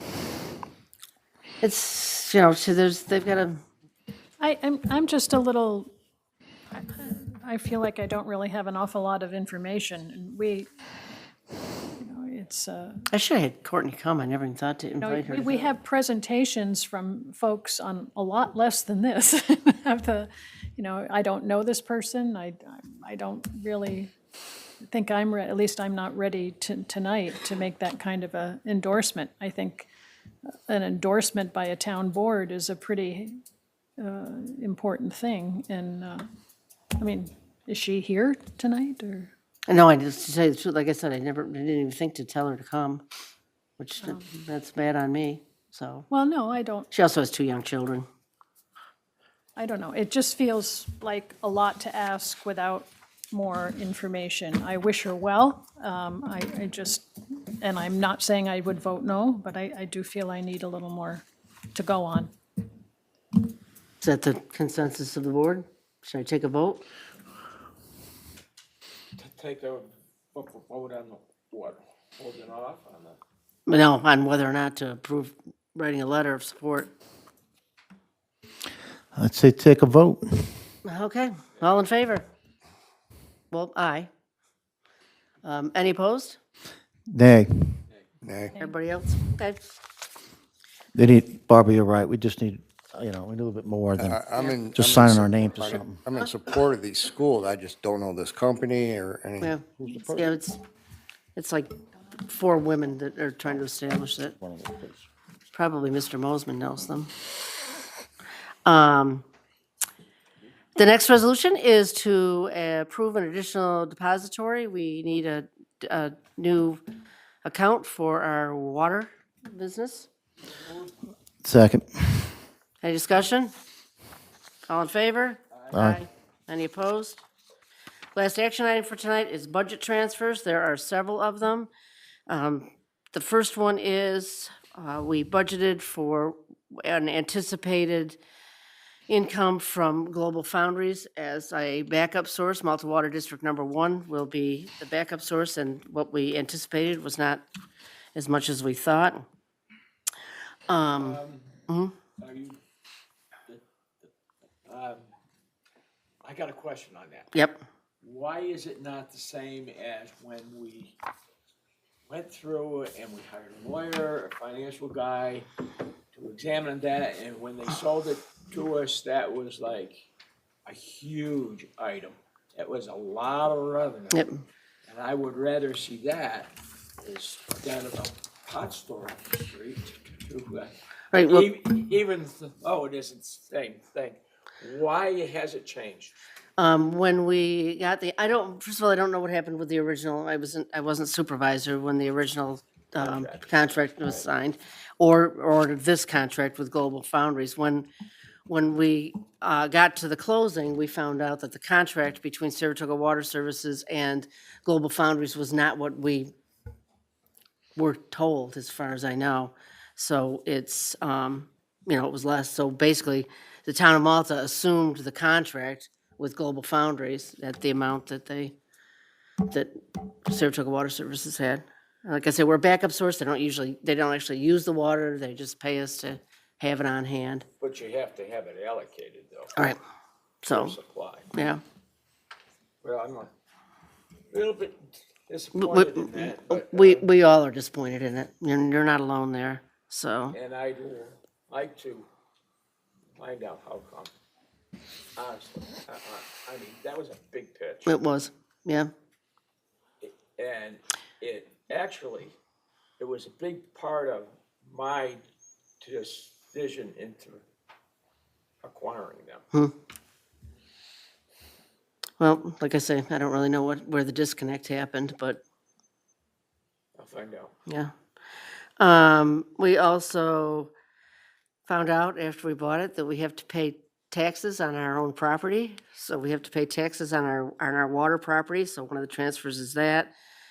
The dental insurance turned out to be more. The other big one on there is we have to increase our legal fees because we have a pending litigation that we have legal fees to pay. So that's another budget transfer. So, can I have a motion? So move. Second. Any other discussion? All in favor? Aye. Any opposed?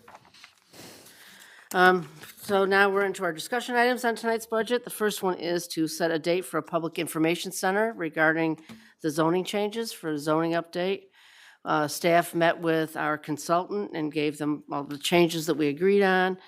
We're proposing to set up a public information session to get input from the public on the proposals that we've discussed. We're looking to set the date for April 16th at 6 PM here in this room. The consultant will be here, staff will be here, I'll be here. I don't know that it requires that all of the board be here. We will stream it if you, for you to get the public input, but is that date? Okay. We didn't want to push it any later in the month because the next week is the school break. If we feel like If we want to make changes, we can still make changes. They'll have the proposed legislation ready, but I think we need to also hear from the public before we finalize stuff, so. I'm confident that I haven't agreed to everything in those workshops. So you may be having a public hearing on things that, But yeah, it's not a public hearing. It's just a public information Okay. session to allow the public to participate in the process. Everybody okay with that date? We'll get it out. What's that date, the 16th? April 16th. Yeah, not good for me, but Yeah. I'll miss it. Yeah, but that, I mean, like I said, that's okay. It's really going to be the consultant's game. What's that? 6 o'clock. I had planned to schedule a workshop regarding the 2534 Route 9 Mixed-Use Development, Plan Development District. That's a proposed PDD that is, for anybody that might not know, south of the Stonebreak Road roundabout. Well, actually, it's easier described as north of the bypass on the west side of Route 9. Back up in there, there's some crappy buildings on the, I shouldn't say crappy, but they're zombie buildings basically on Route 9. It's up behind that. But they aren't ready yet, so we're going to postpone that. We're not going to schedule a workshop for that. We have had a request from actually a couple of different places to consider suggesting a speed limit reduction for the area on Route 9 south of the Stonebreak Road roundabout to all the way down to the bypass. I mean, it's not the first time it was asked for, and we've never really discussed it or addressed it. I know someone came and spoke to us. We have any data that we've tried to collect on that at all? I haven't had any. I wasn't sure. Yeah. Just asking. It's a busy road. I mean, you know how the DOT is. We can send in the request and, might be a year and a half before we hear back, but is anybody opposed to that? Okay, well, we'll give it a shot then. We can talk about that again next week. We got a request from the Brookside Museum, the Saratoga County Historic Center, over in Boston Spa, sells our books, the Malta history books, at $2 a piece. I think we might have made like $20 last year, but in order for them to sell them, we have to have an agreement. This is from the town attorney. So he says we have to have an agreement with them. No, So you don't have to have an agreement, but you can't sign an agreement unless. unless they say, right, exactly. So anyway, we'll have a resolution next week to enter an agreement with the Brookside shop to be able to sell our books. You know how much it was? It was $10? $10. $10. I'm assuming that there won't be any, opposition to that. I would like next week to award the bid for the electronic message sign. We received 3 bids. One of them was late. 2 of them were in the right time frame. one of them, the low bidder was a satisfactory bid. It met all of our requirements. We want to follow our own rules, so it was our own sign code. The other one really didn't have the right sign code, or didn't meet our sign recommendations. but they- What was the cost Anyway. of the bid? The cost of the bids, the low bid was $28,000, $28,872. We had budgeted in this budget $20,000 for that, but we are eligible to get a $10,000 Saratoga County Economic Development Grant What's to it- pay for the rest of it. Refresh my memory, how big is this sign? Do you know the dimensions of the sign? We have I can show it to you. It's in your. Well, 4 by 6, 10 by 15? That's bigger than that. It's a big measured sign. Is it bigger than the drive-in movie theater? It is not bigger than the drive-in movie theater. Movie It's theater is pretty big. I know. It's about the size of the sign that's actually out there now. I mean, I just, I 20 think- 28,000, just trying to get a figure on how much that big that, I'm it's gonna, gonna have all the bells and whistles and, it's gonna have all the bells and whistles. I think it's an important oh, I think we should have a good sign. I just, 5 by 7 is, 5 by 7? electronic sign proposals. So I'll show you the one that we got. Just want to make sure it's not the ones where we got to slide in the letters and the numbers or anything like that. But that's it. We're gonna step it up a notch. This is it. So it mimics the sign we have. This is the sign and that's the, Just checking. okay. Assuming that the sign company has screened it for the traffic that's out in front, how far it can be seen from, and Yeah. it's Yeah, 30 miles an hour, right? yeah. It's 30, it's 30 out in front of here, yeah. It's a company that actually, I went up to the town of Greenfield to see theirs, and it's the same company that installed theirs, and it's a beautiful sign, so, and they said they were great to work with. So we'll have that next week. AJ's right there on. AJ's, yep, Boston. local company. The other companies weren't local, so nice to do business local, yep. We have a request from the community garden. They want some amendments to their handbook. In my opinion, it's nothing that significant. I don't know if you had a chance to review them, but we're going to, you want a color copy there, Al? I'll peruse it real fast. Again, it's going to be next week anyway to accept their amendments to the community garden handbook. So if you don't know, we have a community garden back here. I did get an email from the president of the garden today that said that they're doing great. They have already are selling plots, and last year at this time, they had 30 left, and as of yesterday, they had 19, so Is the new courthouse gonna encroach on that garden in the future? yes. Okay.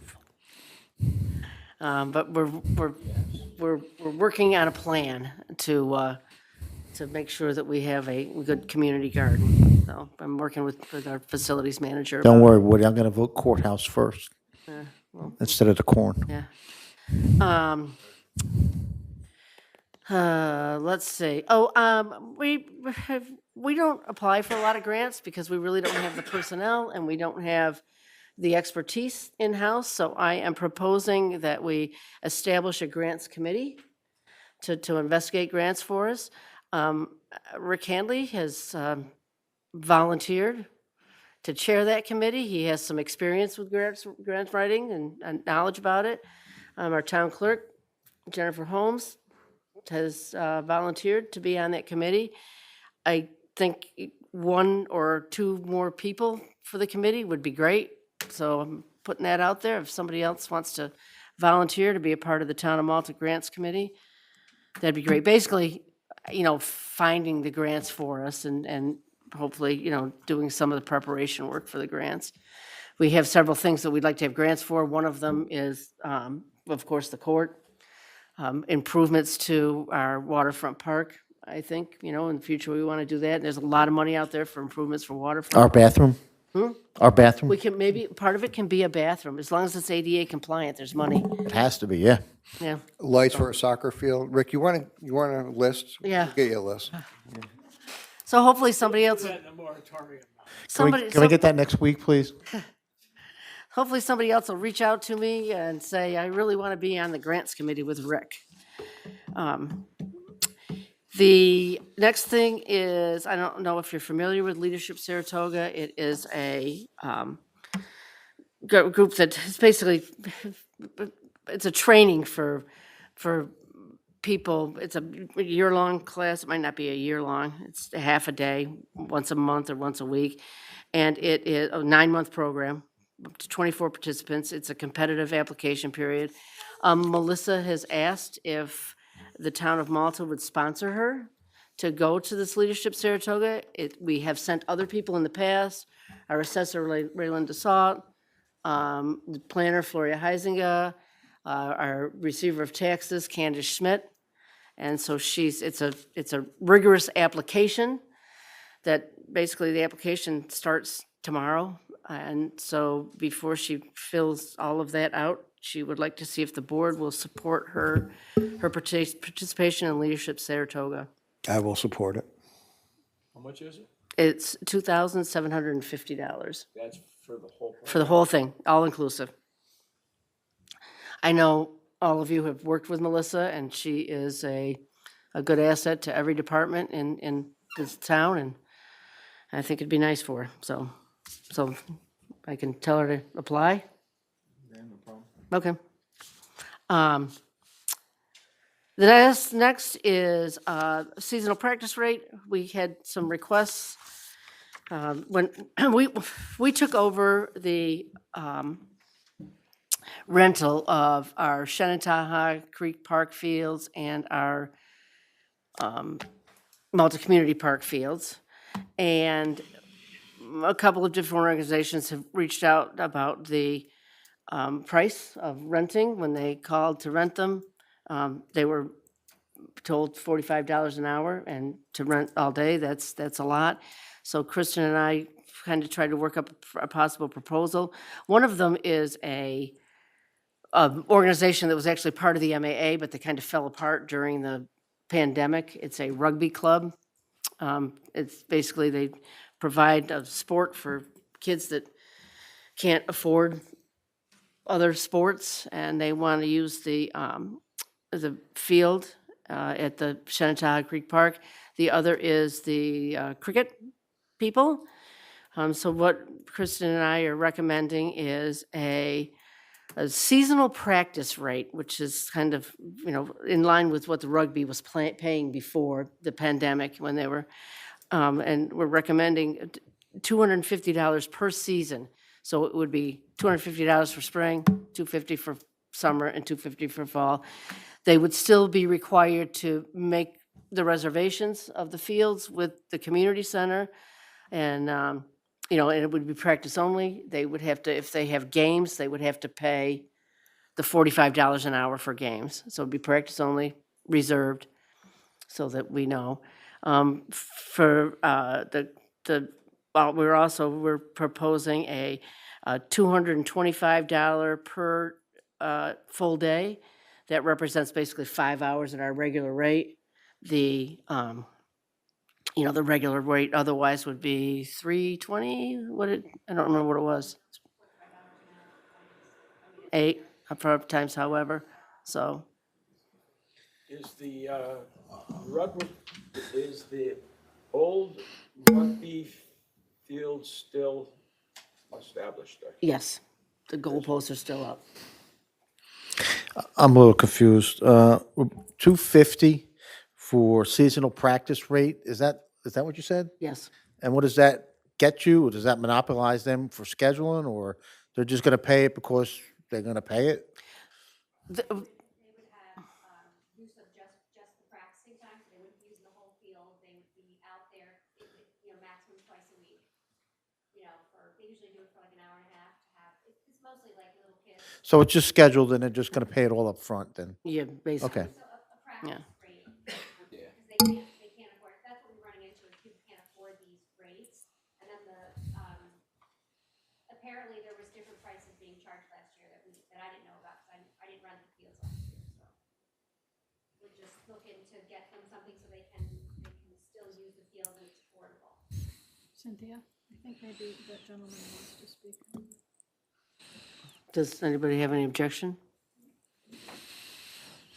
Have to come to the microphone. We'll speak anyhow in 2 minutes. Hello, everyone. Good evening. I represent, my name is Raj. I live in Clifton Park, and I represent Empire State Cricket League. So we are playing in cricket here from the last 13-14 years. So we used to play in Lincoln Park, downtown Albany. We use a field in Schenectady, Grout Park, and we also happen to use the Elks Lodge field here. So last year I happened to be here a couple of years ago for my daughter's birthday at Shenandoah Creek Park, and we noticed the field was empty and it was not used. They are not using the field, so I reached out to Gary, I think, who from Malta Athletic Association. So he used to handle the field back then, and then he connected me with Supervisor Young and with our partnership, and then Christian from the town, and also we partnered with Terry. So I think even for Malta Athletic Association, there used to be hourly rate of $60 an hour, and for cricket we come in the morning 9 a.m. and play until 4-5 p.m. So it's all day, which is not sustainable for us, which will take us to $10,000 per season. So we have an agreement with Gary, Malta Athletic Association. It's like $120 per day, which is more reasonable because we are there, and we used as many as 25 days last year. So we contributed $3,000 to Malta Athletic Association last year. So for example, for Elks Lodge, we pay only $60 per hour per day. And something like a Lincoln Park in downtown Albany, we only pay like $120 per day. But that is in renovation from last 3 years. And also we used to play in one ground in Schenectady. We pay like $100 an hour. I brought some receipts. So the maximum we paid is like $120 an hour per day for any field. So I mean, most of us are like full-time jobbers, but just for the recreational purposes, we just play on the weekends. So our budget doesn't allow, even if it's $50 per hour per day, it'll cost over $7,500 for us. So we'll just request the town to honor the same rate that we gave last year, like $120 per day. I mean, we understand that the town has taken over from Malta Athletic Association last year to this year. So we just like to request that town honor the same rate that we paid last year. Well, that decision is, of course, up to this board. It would be amendment of the fee schedule. Yeah, I'm just, and, I just came here to request. Yeah. It probably won't be the same fee you paid last year, because then that's not really like I fair said, to other people that rent the field. Okay. We have to have some sort of standard, so. Okay. And this is, we kind of thought was some sort of compromise. It's almost renting for the full day, so. Yeah. We won't act on this tonight. If you want to, send some sort of appeal, then that would be fine. If you want to email me something else, so. Sure. Yeah, I'll send you a few more Yeah. the other field receipts we have. Yeah. Thank you. Yeah, thanks. For Any, the board members, I just want to emphasize that point. I mean, we have an existing fee schedule. This proposal would be to create a new fee schedule for these two classes, which one is practice, Right. seasonal practice rates, and the other would be a reduction in full-day rentals. which would But that be would then apply across the available. board. It'd be available for anybody Right. that comes forward that wants that same. I mean, Another thing to note is these why don't we fields just are, lower the hourly fee? yeah. I mean- Well, that's true too. These fields are very underutilized generally. And it's, they're nice fields. Nice area. My understanding, they had been, and then when COVID hit, it just kind of. Yeah. I don't know that they ever were really used that much.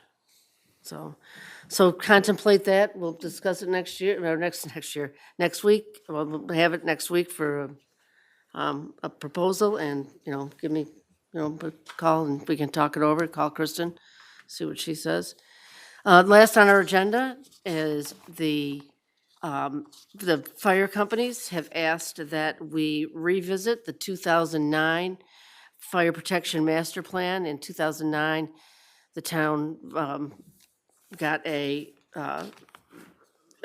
master plan done that evaluated our fire protection services, and I have it here for anybody that wants to look at it. It's got a lot of detailed information in it about, their response times and locations, and for their long-term planning coming up, they would like to have that reevaluated, a new master plan. Again, it's, 15 years old. They did take some of the recommendations from it. They built a shared station, which was a big one. So When you say they want us to reevaluate, they want us to update it. they want us to update the plan that they should be following. Yes. I mean, they did take a lot of the recommendations from it.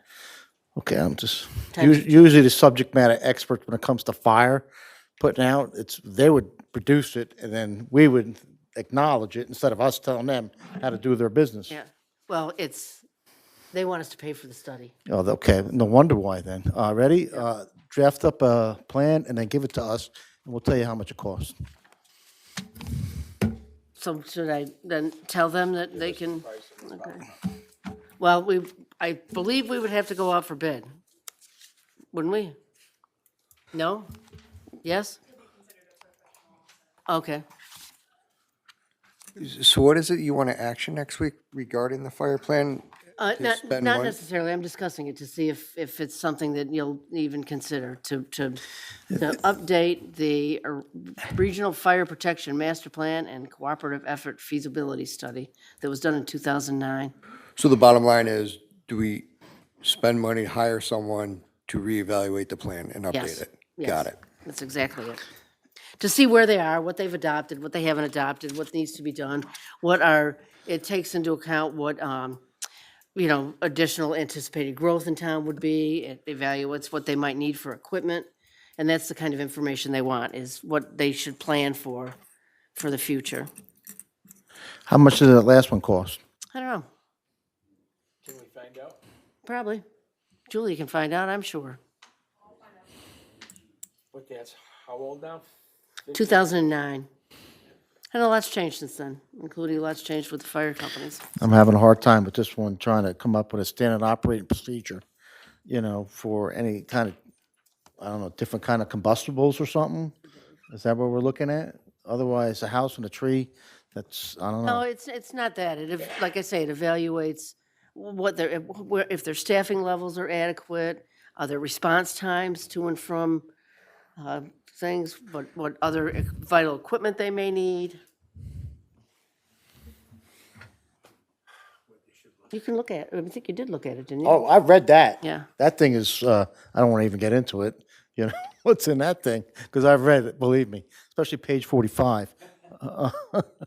Yeah, page 45. Go to 45. And,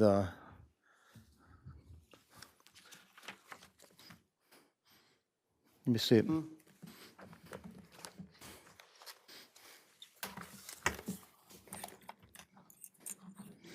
Municipality financial support. Yeah, that's the right page.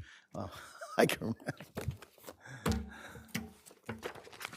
All right, well, think that over. Let me know if you think we can, I'll ask them to get some more information about it, so. Yeah, Ann? Good thing I got to remember. Oh, well, actually, if we're done with that discussion, I'll say that it's time for final public comment, if you'll come to the podium.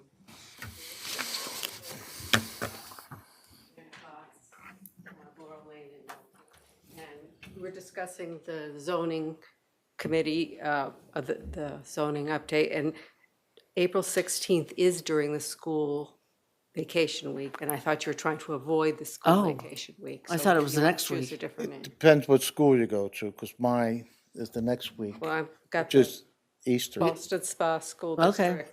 But we Alright. also have, I go to Shenandoah. Oh, Oh, it's not just Boston Okay. Spa. So It's- Shen and Boston Spa have different vacations? Apparently, yeah.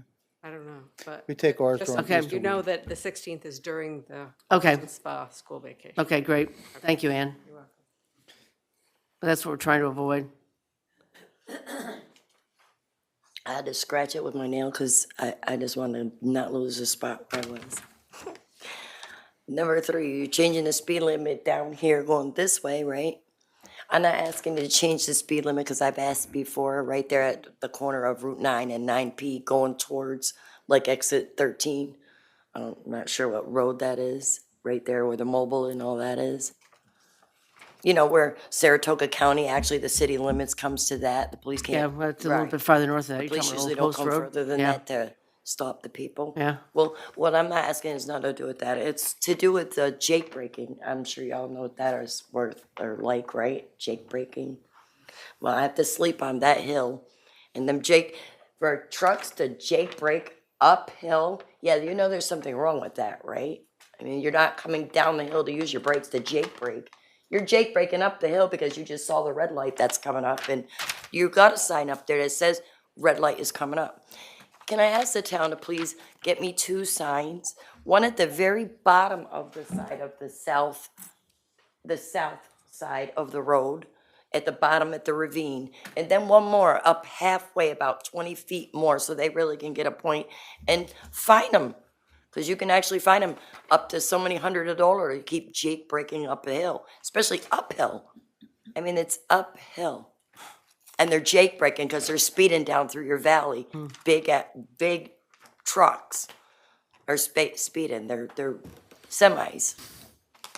I mean, it's not just like once or twice, a day. It's constantly all day long. Can you actually please? This town has money to put signs up, right? That's just a regular little sign with a post. Yeah, It is a state road though, so. Okay, well then put it in your ravine. Thanks, Cynthia. Okay, thanks. So that means you're not gonna put a signs, right? Well, Am I allowed to put my own signs? I'll buy them myself. I don't know. Like I said, it's a state road. We don't Just really. no jake breaking, or you're gonna get fined if you're jake breaking. I mean, it's uphill. You can't put signs on state property. You can put them On on what? you can't put signs on state or town property. You can put them on your own property. You can put it where? You can put on your own property. You can't just go start marking Route 9 telling people that you don't want them to do these things. No, I thought the town can do that. We No. can't do it either. The town can't do it. So you would have to ask who to do that. So for DOT. 2 signs? So it's the Department of Transportation down in Albany on Wolf Road? Oh, good, I'm gonna go visit. Ma'am, I misspoke. Shen is at the same time as Boston Spa on a recess. I'm sorry about that. I got ahead of myself.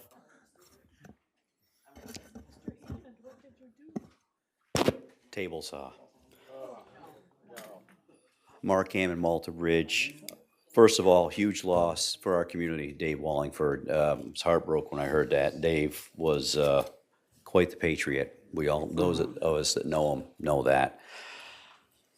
Patriot, Matt, thank you for your service. Sad news to hear that you're gonna be away for a little bit. But seriously, I'm gonna miss your voice of reason and your intelligence on the board. Stay safe. I mean that.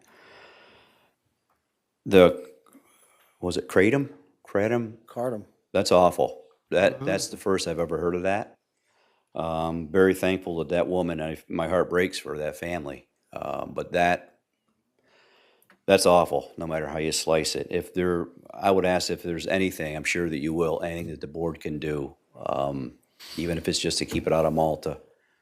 I mean, that's a step, but that's just heartbreaking news. The additional depository, this bothers me for a couple different reasons with the Saratoga Water Services that we acquired. I mean, we put a lot of effort, a lot of time. It was like a 2-year due diligence. Craig, you remember, I know Matt, you do, Al, you, and a lot of money, a lot of town money to pay professionals to look through that system with a magnifying glass. And how this got missed is troubling. Hopefully, that'll be something that maybe they're gonna eat the cost of that. I don't know. That's a legal thing. That's not for me to say, but it's troubling that that got missed. It should not have gotten missed. I don't know how it did.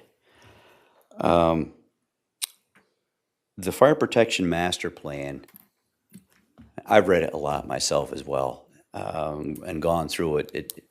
There's parts of it that are subjective. It depends on what side you're on, whether you're on the financing side or you're on the fire protection side. They don't always go hand in hand.